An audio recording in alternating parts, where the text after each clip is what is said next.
বাড়ি ফিরে দেখলাম অনুমিত্র তখনও লাঞ্চ করছে। আমিও রান্নাঘরে গিয়ে লাঞ্চ বক্সটা রেখেই সোজা চলে গেলাম ফ্রেশ হতে। হ্যাঁ, আজ মর্নিং শিফট ছিল, সানডে, তাই অনুমিত্র বাড়িতে। হ্যালো, আরও একটা নতুন সকাল, সঙ্গে আমার নতুন দিনের একটা গল্প।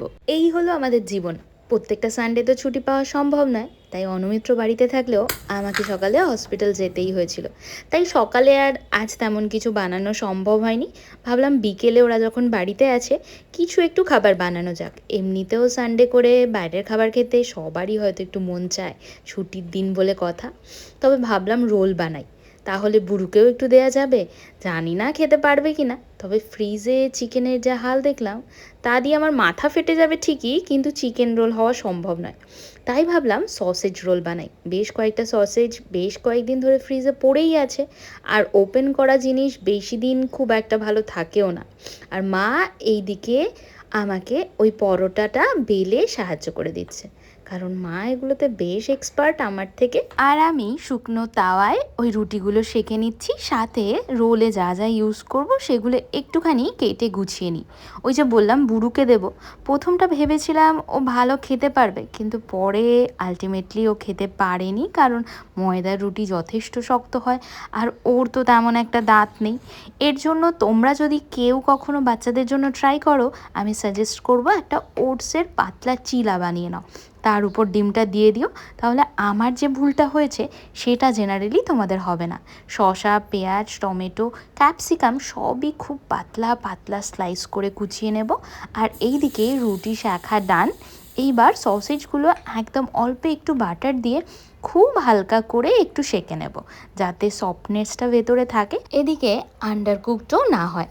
ব্যাস, যেমন ভাবা তেমন কাজ। ওদিকে সব কিছু তো কাটাকুটি শেষ, এদিকে ক্যাপসিকামটাও কুচিয়ে নিলাম। ব্যাস, এইবার টমেটোটাও একটু ফাইন চপ করে নেব। আর বুড়ো না পেঁয়াজ, টমেটো, শসা এগুলো কাঁচা খেতে পছন্দই করে, টমেটোটা খুবই পছন্দ করে। আর এই দেখো, কথা বলতে বলতে এদিকে সসেজটা হয়েই গেছে, বেশ সুন্দর করে ফ্রাই হয়ে গেছে। আর আমাদের বড়দের জন্য একটুখানি লঙ্কা কুচিয়ে সাইডে রেখে দেবো। যতক্ষণ বুড়োর জিনিসটা বানাবো এইটা আর এগুলোর সাথে আমি মেশাচ্ছি না, আলাদা করেই রাখছি। সসেজটা তুলে নিয়ে এইবার ওই যে কুচিয়ে রাখা পেঁয়াজ আর ক্যাপসিকামটা একটু হালকা সটে করে নেব। আর দুটো একটা সসেজ আমি এক্সট্রা দিয়েছিলাম, ওইটা জাস্ট একটু রাফলি চপ করে এর মধ্যে অ্যাড করে দেবো। সাথে দিচ্ছি একটু পেরি পেরি মশলা, একটু নুন, একটু গোলমরিচ। ব্যাস, এইটা আমাদের বড়দের জন্য।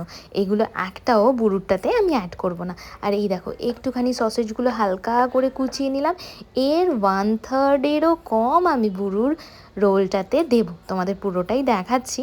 এইবার যেটা হয় জেনারেলি, এটা সবাই জানে, ডিম ফেটিয়ে দিয়ে তাওয়াতে রুটিটার সাথে ভালো করে এপাশ ওপাশ একটুখানি নেড়ে চেড়ে নেব, যাতে ডিমটা কোনোভাবেই কাঁচা না থাকে।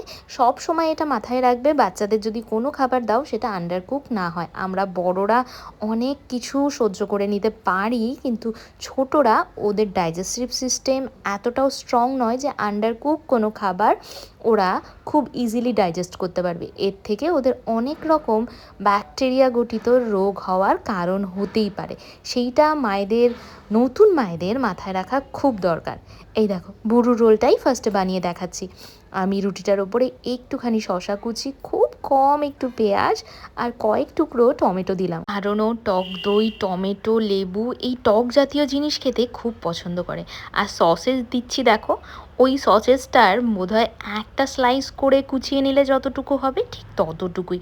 ডিমটা খেলেই ওর জন্য যথেষ্ট ছিল, কিন্তু দুঃখের বিষয় ও কোনোটাই সেভাবে খেতে পারেনি। ভেতরের ওই শসা, পেঁয়াজ, টমেটো এগুলো একটু একটু করে খেয়েছিল। বুড়ো, আসো খাও নিয়ে যাও, দেখো একটা কি টেস্টি খাও বানিয়েছি, আসো। ওই এসেছো, এই না, এলো, যাও নিয়ে দিদুনের কাছে চলে যাও, খাও করিয়ে দেবে। দেখো তো কি বানিয়েছে আজকে মাম্মা, তাড়াতাড়ি চলে যাও। আচ্ছা, প্লাস্টিকের পাশ থেকে যাও, প্লাস্টিকের পাশ থেকে যাও, সাইড থেকে যাও, প্লাস্টিকে পা দেবে না, চলে যাও, চলে যাও দিদুনের কাছে, চলে যাও, খাও করিয়ে দেবে, যাও। হচ্ছে কই দেখি, কই কাম্মি করো তো।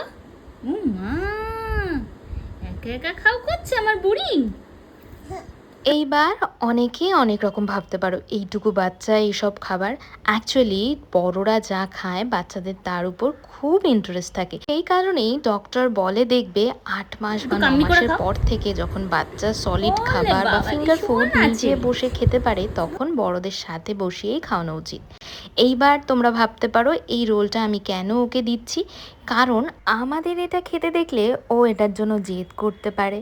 আর যেহেতু এটায় সস লঙ্কা মশলা এগুলো থাকবে, তাই এটা ওর হাতে দেওয়ার থেকে সেম দেখতে একটা খাবার ওর জন্য বানিয়ে দিলে ওর ট্যান্ট্রাম বা জেদটা অনেক কম হবে। যেটা সব মায়েরাই চায় বাচ্চা ওয়েল বিহেভ হোক আর সব কিছু খুব সহজে মেনে নিতে পারে। তোমাদের একটা ছোট্ট টিপস দিই, তোমার আশেপাশের অনেক বড় লোকেরাই বলবে যে এই বাচ্চা মানুষ এখন জেদ করছে, বড় হলে ঠিক হয়ে যাবে। না, বাচ্চাকে সুশিক্ষা ছোট থেকেই দিতে হয়, তবেই না এটা ওর অভ্যেসে দাঁড়িয়ে যাবে। আর কোনো রকম বকাঝকা না করে এটা যদি ডেইলি অ্যাক্টিভিটিসের মধ্যে দিয়ে ওদের শেখানো যায় তাহলে মন্দ কি। চলো এবার ঘরে গিয়ে বাকিদের ফিডব্যাক নেওয়া যাক।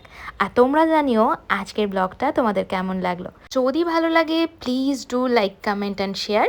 আজ তবে আসি, দেখা হবে কাল আরও একটা নতুন ব্লগে।